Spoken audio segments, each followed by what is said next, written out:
Good morning.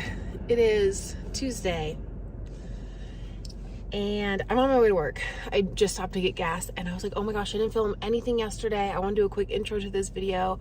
So I'm filming really quick on my iPhone. Today is our first ultrasound. I am 7 weeks and 3 days and I am so nervous. And I want to tell you why I was nervous. Something we didn't tell many people is when we transferred a month ago, we transferred 2 embryos because we are hoping for twins. But I feel like I wasn't nervous at all because I didn't know how I would feel if it was twins. I just know that there's a baby in there, obviously, but like I didn't know if I would feel different if it was twins or if I would just know, because people are like, oh, you just know. Like I knew when I was pregnant, but I don't know. Anyways, I wasn't nervous until like I booked the ultrasound, and then I was like a little bit nervous, but then like the last few days I have been so incredibly nervous for so many reasons. I can't control anything, obviously. I can hope, because that was our desire, is to have twins, but I feel like a few days ago I had to like brace myself for today, and last night I just like didn't sleep very good because I feel like, again, I'm bracing myself for whatever happens during this ultrasound, whatever they tell us, whether it's 1 or it's 2. Like I just feel like I have to kind of like remove all of my feelings and then just like wait for what they say. But I'm really, really nervous. The ultrasound's in a couple hours. Like I said, I'm heading to work. It's 5:30 in the morning. But I thought I would intro this really quickly to give you that information. Obviously, like we put 2 embryos in because we want twins, but we have no idea if there's twins in there. Like there's no specific signs that tell us there are or there aren't. So yeah, I feel like weirdly in the back of my mind, bracing myself, and then if I have to, allowing myself to grieve. If there's only 1 baby, I'm gonna grieve. If there's 2 babies, I'm gonna probably be in shock that like, oh my God, not only did it work, it like really worked. Yeah, just a lot of thoughts this morning. I feel like I didn't really hide the fact that we wanted twins. Anytime someone asked me, I told them like I would love twins. I feel like, but I just didn't share that on social media because, again, like I wanted to not share everything in every single detail. And we haven't, because like we didn't want to. So that's what's going on with us today. We'll find out in like 3 hours whether we have 2 babies or 1 baby. And again, like I feel like at the same time, like I haven't allowed myself to think that there wasn't 2. This entire time I've just been like saying babies. I've been really cautious about saying that on social media. I've probably slipped a few times. I know I have when I've been editing and I edit it out, but I just feel like, I don't know, I haven't allowed myself to think any other way until I book the ultrasound, and then I'm like, okay, you can't think that way anymore. You just have to like brace yourself and just whatever's gonna happen is gonna happen. I'm just thankful. I keep telling myself thankful overall that we are getting the chance to be parents, that we know there's a baby. But again, it's like this weird feeling like, well, I might have to grieve the loss of 1, or that 1 didn't stick, but still be happy that the other one's around. I don't know. I feel like until you've gone through this, like you don't understand what I'm saying. Because I feel like a couple years ago, if I would have heard someone say this, I'm like, just be grateful for the baby you have. Right. But it's still the loss of another. So we don't know yet. But anyways, I've got to get to work. That's my morning. I'll see you in a few hours for the ultrasound, and then I'll check in with my husband after.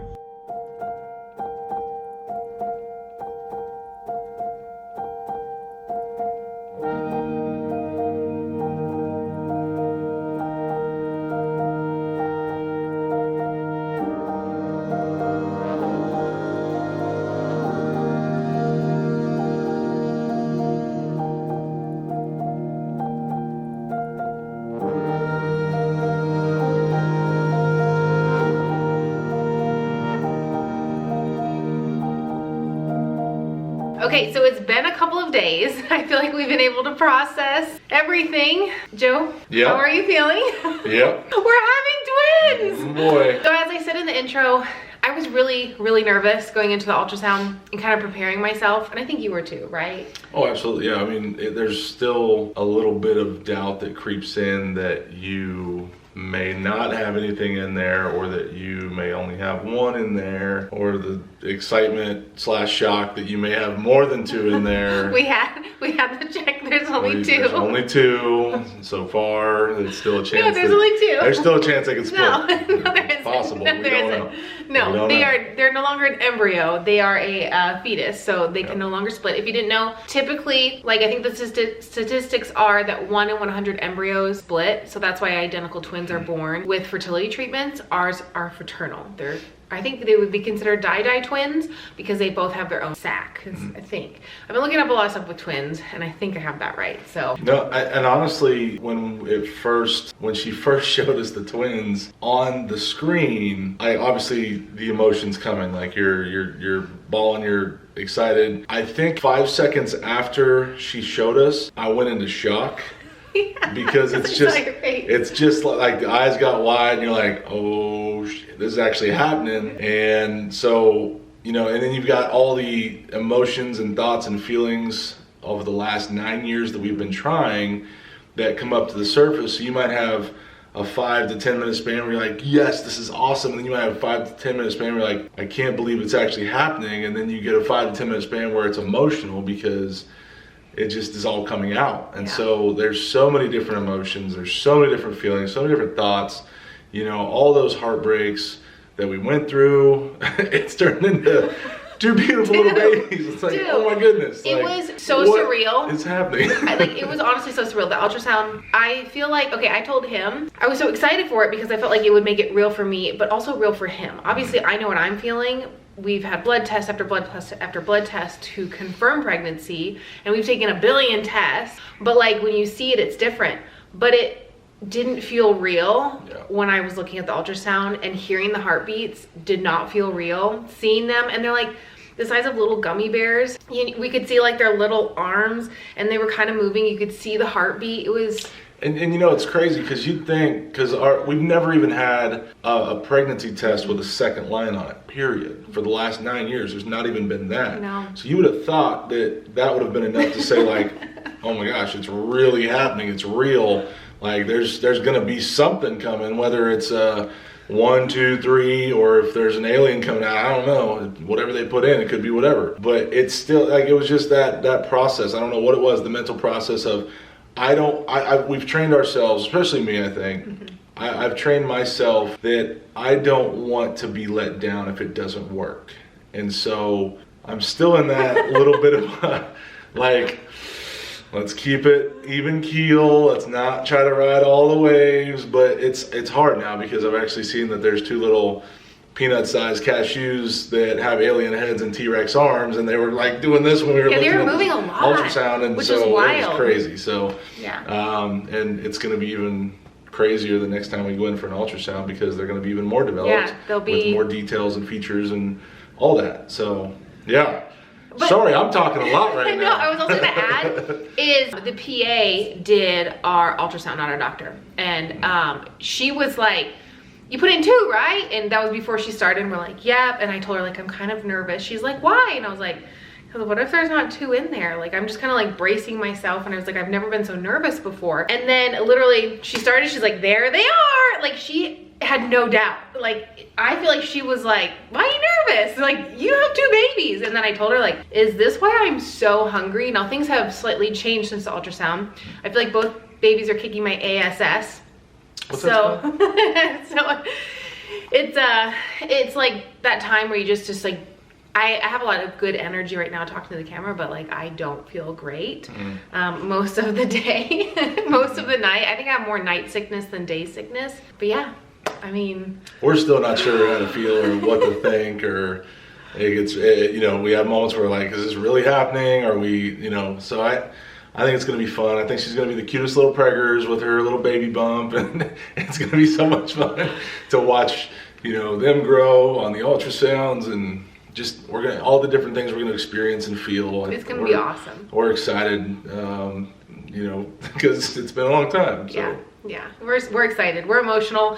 I feel like I look at him every single day, and I'm like, it worked. This actually worked. Insane, because the whole process, if you know, is just actually like a giant science experiment, and the fact that it worked is like mind-blowing. So Yep.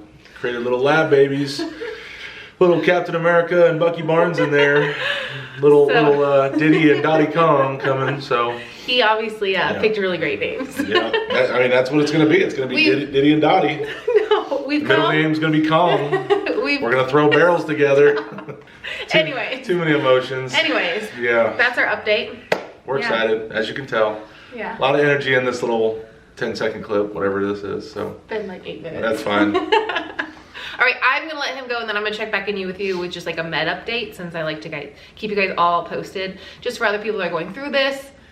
And that way, if you're also going through this alongside me, you can kind of have my update, or if you're going through this in the future, you can kind of hear what I have to say. And if you guys have any questions about like how she's feeling, or if you have any questions about how I'm feeling, or if you have questions about the process that we've gone through, because I've actually got a lot of guys that I work with who are going through a similar process, and so they've been asking me all these questions, and it's really cool because now I have a lot more answers and details, and I'm telling them, go to this place, go see this person, and it's definitely been a really rewarding experience, even outside of us, just sharing with other people and being able to explain the situation and all that we've gone through and all that they could possibly go through as well. Hopefully not as much. Hopefully they're more successful quicker, but there's real hope out there for people that are struggling, as long as you're willing to make some sacrifices and put your dreams of having a family in the forefront. Yeah. So we're not experts, but if you have a question, you're welcome to leave it below. And like, we encourage everybody who's on a similar path. Obviously, no two experiences are alike, but I think there are a lot of similarities that we can like empathize for each other. So yeah. All right, med update. We're having twins. Oh boy. Okay, med update. I'm 8 weeks today. I go in at 9 weeks 9 weeks and 2 days, but technically 9 weeks for another ultrasound. And then at 10 weeks and 2 days for my last ultrasound, and I will get discharged from our fertility clinic, which is wild. And then the following week, I go to my regular OB.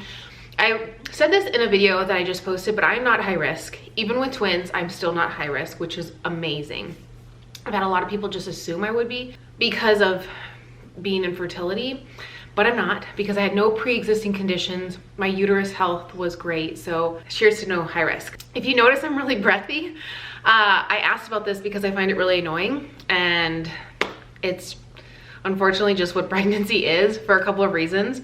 One, progesterone. The progesterone makes you super, super tired. If you didn't know, I take 2 different types of progesterone.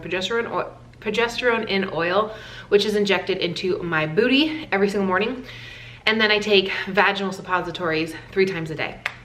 So the progesterone makes you really breathy, in not just when you're intaking it, but also if you have like a natural pregnancy, because as your progesterone raises, it's just like a thing.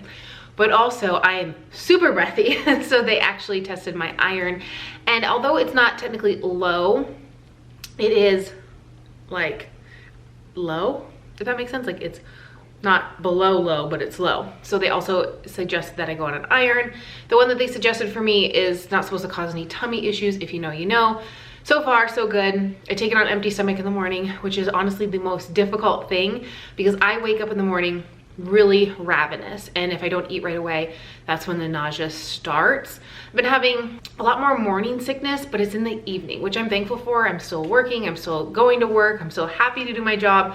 I could never stop away from my job, like, just to be pregnant. I've had a lot of people ask on Instagram, like, are you still working? Yes, I'm not dead, I'm pregnant. Sorry. But so I'm noticing when I get home from work, I think I'm getting car sick from driving myself home at night, just because of how dark it is and depth perception, and I have to wear my glasses. So when I get home, I don't usually feel very good, and it's usually like dinner time, and sometimes I feel like that I eat when I get home and my stomach's not settled, so I'm trying to figure out that routine. And there's different forms of morning sickness. I don't have HG, even though I have unfortunately thrown up quite a few times. It's not consistent. Sometimes I'll just be like really, really nauseous, which is not fun either, as you know. And if you had never had morning sickness, never had nausea, anything, like, I am so envious of you. And as you can tell, the reason that I've been so tired, I joke about it constantly on TikTok and Instagram, the last few weeks is because there's twins in there. Probably the reason that I am more breathy and like more hungry and all those things is twins. So as far as the rest of my meds go, everything is staying exactly the same until my discharge. And then hopefully, because I only have meds to last me until that day, which I'm so excited because we're like 2 weeks and 3 days away from that, which like makes me so happy. I'm counting down the days till I can stop progesterone and oil, because that in itself is just a lot. And my behind is so sore from every shot. But as to my knowledge, on that day is the only, like, I only have meds up until that day. They told me I didn't have to order anymore, so my numbers look good. I should be able to stop at that time, which will make me feel like I have a more normal pregnancy at that time, just because I have a lot of questions about the meds too. Since my body is not producing its own hormones, I have to take estrogen and progesterone to make sure that my body is where it should be, so my body, my babies keep progressing. Until the placenta is fully formed, I need those to, you know, help them grow. But with that being said, I was not cleared to work out, to lift anything over 10 pounds, to do anything. I am still on the same restrictions that I have been on since the day of transfer. Why? Well, unfortunately, well, plus fortunately, I have such a healthy body that it got confused, as a lot of women who go through the same process, their bodies get confused. It's about 70% of women who go through an FET, they get what's known as a bleed. Your body's not physically bleeding out, but my body, because it just keeps on doing what it's doing and it's so healthy, it actually got its period. Yes, it did. Even though we tricked it into saying, hey, you're pregnant. So I am pregnant, but I also have my period, known as a bleed, which is just at the top of my uterus. It's not very big. It's not, like I said, it's not like my lining's not shedding or anything, so like I'm not actively bleeding. However, we do not want that to happen. My doctor assured me that it's not dangerous to our babies if it does happen. We just don't want it to happen because it'll make me feel like doggy doo-doo. So that should all be cleared up. Hopefully the next ultrasound, that's what she said, so it would have been 2 weeks in between ultrasounds. She said it should be all cleared up. The vaginal progesterone should help absorb that. If not, I might need to stay on that for a little bit longer just to clear things away, but they didn't want me to lift anything or be super active or anything that would cause my body stress to discharge or shed that, because again, I would feel terrible. So it's unfortunate. I try to think of always things as the positive lining, right? Like, I'm so thankful I have a healthy body, a healthy uterus, that I can carry these babies, that I am not high risk, that I have, you know, everything is so good that my body thinks it's still going about its normal business. And, you know, I could sit and be frustrated and upset that like I can't go for you know, a long walk when it's super nice outside, or I can't get back to working out, or I can't ride a bike, or I hate to say this, but like I can't have the pregnancy that I envisioned. But at the same time, I know this is just a season of my life, that if for the first trimester I don't work out, I've worked out every day of my life since I was like 15 and playing sports, I'll be okay. I will be okay for a couple of months, and I will hopefully be able to get back to it. And I think a lot of times when people hear me say that I want to work out, they think I'm going to go like train for the CrossFit Games and go run an ultra marathon and do all these extreme things, because that's what I've done in the past. But really, when I say like I just want to work out, I want to do like a nice yoga flow, or do some Pilates, or go for a walk, or ride a bike, like all of these things. But my body just right now is like, no, we're gonna take and put a pause on that. And then when you come back, you'll be able to do it better than ever. So it's just taking it a day at a time. Is it disappointing? Absolutely. Do I choose to look at the silver lining? Absolutely. So there's the update. Meds are the same. Hopefully only have like, I think I counted like I think I have 16 days left of shots. Actually, I think it's 15 because we already took a shot today. So you guys, I cannot, if I could, I would post a photo of my bum online just so you could see, like, it is so bruised. There are so many knots. It is itchy. Progesterone and oil doesn't hurt when it goes in my opinion, but that's because my husband avoids all the knots, and then you can switch sides. But later on in the day, you get a knot, you have to try to massage it out, and then it gets itchy because like the oil, and then it gets bruised because you're it's just, but I would do anything for these babies. So if I had to be on it for the rest of my pregnancy, if I had to take vaginal progesterone, if I had to take it easy and never work out, it's okay. It's just a season of life. And I guess I'm telling you this to remind myself, but also to remind you, depending on where you are in your journey, it's just a season of life. It's not gonna be like this forever. I will probably vlog this week, I think. I don't know what I'm gonna vlog, but I'll vlog something. Something fun and vloggy, not so chatty, because I feel like my last 2 videos have been so chatty. But thanks for being here. Thanks for hanging out with us. And I will see you next Sunday in a new video. Bye.